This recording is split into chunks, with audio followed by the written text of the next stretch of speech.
Hi, എല്ലാവർക്കും നമസ്കാരം. നമ്മുടെ പുതിയൊരു വീഡിയോയിലേക്ക് എല്ലാവർക്കും സ്വാഗതം. അപ്പോൾ ഇന്ന് നമ്മൾ എന്താ ചെയ്യാൻ പോകുന്നതെന്ന് പറഞ്ഞാൽ നമ്മൾ BDF ഉണ്ടാക്കാൻ പോകാം കേട്ടോ. നല്ല അടിപൊളി നമ്മൾ ഈ ഹോട്ടലിൽ നിന്നൊക്കെ കഴിക്കുന്ന അതേ ടേസ്റ്റിൽ നമുക്ക് വീട്ടിൽ തന്നെ ചെയ്തെടുക്കാം. അപ്പോൾ നിങ്ങൾ ആദ്യമായിട്ടാണ് നമ്മുടെ ചാനലൊക്കെ കാണുന്നതെങ്കിൽ ചാനലൊന്ന് സബ്സ്ക്രൈബ് ചെയ്യാനും വീഡിയോസൊക്കെ ലൈക്ക് ചെയ്യാനും ഷെയർ ചെയ്യാനും കമൻറ്റ് ചെയ്യാനൊന്നും മറക്കരുത്. അപ്പോൾ നമുക്ക് നേരെ വീഡിയോയിലേക്ക് പോകാം.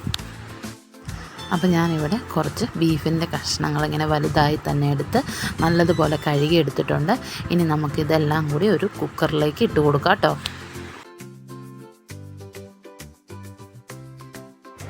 അപ്പോൾ ഇനി നമുക്ക് ഇതിനകത്തേക്ക് പൊടികൾ ചേർത്ത് കൊടുക്കാം. അപ്പോൾ ഒരു 1/2 ടീസ്പൂണ് മഞ്ഞൾപ്പൊടിയും 1 ടേബിൾ സ്പൂണ് കുരുമുളക് പൊടിയും പിന്നെ ഒരു 1/4 ടീസ്പൂണ് നമ്മുടെ ഗരം മസാലയും പിന്നെ ഒരു 2 ടീസ്പൂണ് എരിവുള്ള മുളക് പൊടിയും ആവശ്യത്തിന് ഉപ്പും ചേർത്ത് നമുക്കിത് നല്ലോണം മിക്സ് ചെയ്തെടുക്കാം കേട്ടോ. നമ്മുടെ കൈ വെച്ച് തന്നെ നല്ലോണം ഒന്ന് ഈ ഇറച്ചിയിലേക്ക് ഈ മസാലയ്ക്ക് ഒന്ന് തേച്ച് പിടിപ്പിക്കാം.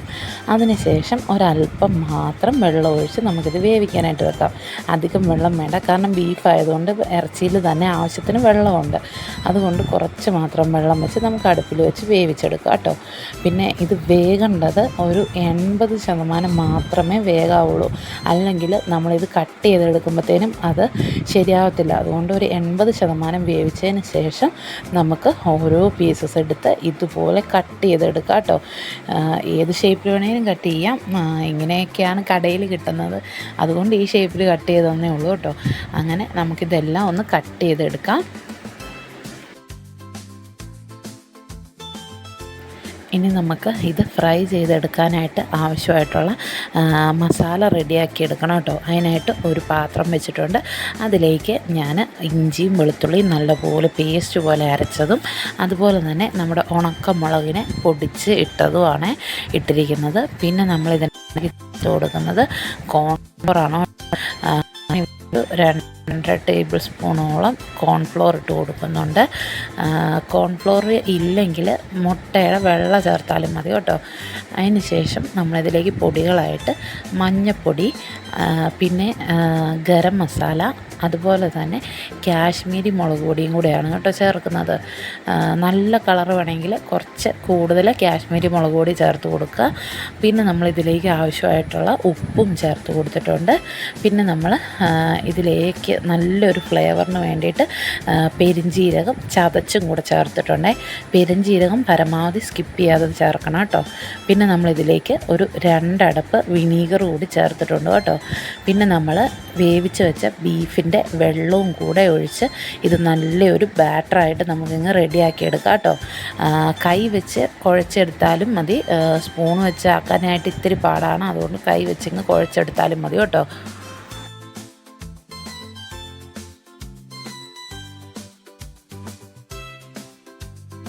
അപ്പോൾ നമ്മുടെ ബാറ്റർ റെഡി. ഇനി നമ്മൾ കട്ട് ചെയ്ത് വെച്ചിരിക്കുന്ന ബീഫിലേക്ക് നമ്മൾ റെഡിയാക്കി വെച്ച ആ ബാറ്റർ ഇതിലേക്ക് ഒഴിച്ചു കൊടുക്കുകയാണ് കേട്ടോ ചെയ്യുന്നത്. അതിന് ശേഷം നല്ലോണം മിക്സ് ചെയ്യണം. എല്ലാ ഭാഗത്തും എല്ലാ പീസിലും നമ്മുടെ ആ മസാല എത്താൻ വേണ്ടിയിട്ടാണ് കേട്ടോ. നല്ലോണം ഒന്ന് മിക്സ് ചെയ്തെടുക്കാവേ. ഇപ്പം നല്ലോണം നമ്മൾ മസാലയൊക്കെ റെഡിയാക്കി അതിൻ്റെ മുകളിൽ തേച്ചിങ്ങനെ വെച്ചിട്ടുണ്ട്. ഇനി ഇതൊന്ന് റെസ്റ്റ് ചെയ്യാനായിട്ട് വെക്കണം. 1 മണിക്കൂറെങ്കിലും വെക്കണം എന്നാണ് പറയുന്നത്. ഞാനിവിടെ ഒരു 1/2 മണിക്കൂറായപ്പോഴത്തേക്കും എടുത്തിട്ടുണ്ടായിരുന്നു കേട്ടോ. നല്ല ടേസ്റ്റ് ഉണ്ടായിരുന്നു, അപ്പോഴും വലിയ കുഴപ്പമൊന്നുമില്ലായിരുന്നേ. അപ്പോൾ ഒരു 1/2 മണിക്കൂർ റെസ്റ്റ് ചെയ്തതിന് ശേഷം നമ്മൾ ഒരു പാത്രത്തിലേക്ക് വെളിച്ചെണ്ണയോ അതോ സൺഫ്ലവർ ഓയിലോ എന്ത് എണ്ണയാണെങ്കിലും കുഴപ്പമില്ല, അതൊഴിച്ച് കൊടുത്ത് നമുക്കിങ്ങനെ ഓരോ പീസസായിട്ട് ഇട്ട് കൊടുക്കാം.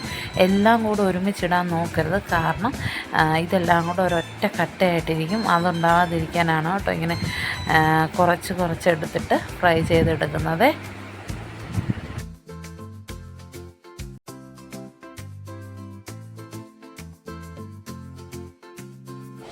ഇടയ്ക്കൊന്ന് തിരിച്ചും മറിച്ചും ഇട്ട് കൊടുക്കണം കേട്ടോ.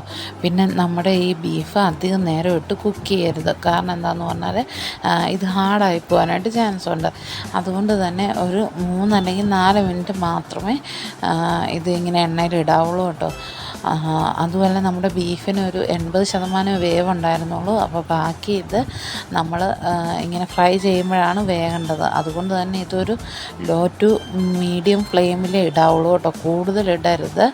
അങ്ങനെ അവസാനമാകുമ്പോഴത്തേക്കും നമുക്കൊരു 1-2 പച്ചമുളകും കീറിയിട്ട് കുറച്ച് കറിവേപ്പില ഇട്ടൊന്ന് നല്ലോണം ഫ്രൈ ചെയ്തതിന് ശേഷം നമ്മുടെ ബീഫിലേക്ക് ആ ഒരു കറിവേപ്പിലയുടെയും പച്ചമുളകിൻ്റെയൊക്കെ ഒരു ഫ്ലേവർ ചെല്ലും കേട്ടോ. ആ ഒരു ഇതാകുമ്പോഴത്തേക്കും നമുക്ക് അങ്ങ് കോരി മാറ്റാം കേട്ടോ.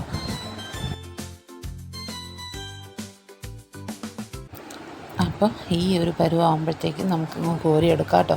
ഇതധികം ഹാർഡായിട്ടുമില്ല, എന്നാൽ നല്ലതുപോലെ കുക്കാവുകയും ചെയ്തു കേട്ടോ. ഇനി നമുക്കിത് കോരി മാറ്റാം. ബാക്കിയുള്ളതും കൂടെ ഞാൻ ഓരോ ട്രിപ്പായിട്ടിട്ട് ഫ്രൈ ചെയ്ത് ഇങ്ങ് എടുക്കുന്നുണ്ട് കേട്ടോ. അങ്ങനെ നമ്മുടെ അടിപൊളി ടേസ്റ്റുള്ള നമ്മുടെ BDF ഇവിടെ റെഡി ആയിട്ടുണ്ട്. ഹോട്ടലിലൊക്കെ കിട്ടുന്ന അതേ ടേസ്റ്റിലാണ് നമ്മൾ വീട്ടിലും ഉണ്ടാക്കിയെടുത്തിരിക്കുന്നത്. അപ്പോൾ നിങ്ങൾക്ക് എല്ലാവർക്കും ഇന്നത്തെ വീഡിയോ ഇഷ്ടപ്പെട്ടെന്ന് വിചാരിക്കുന്നു.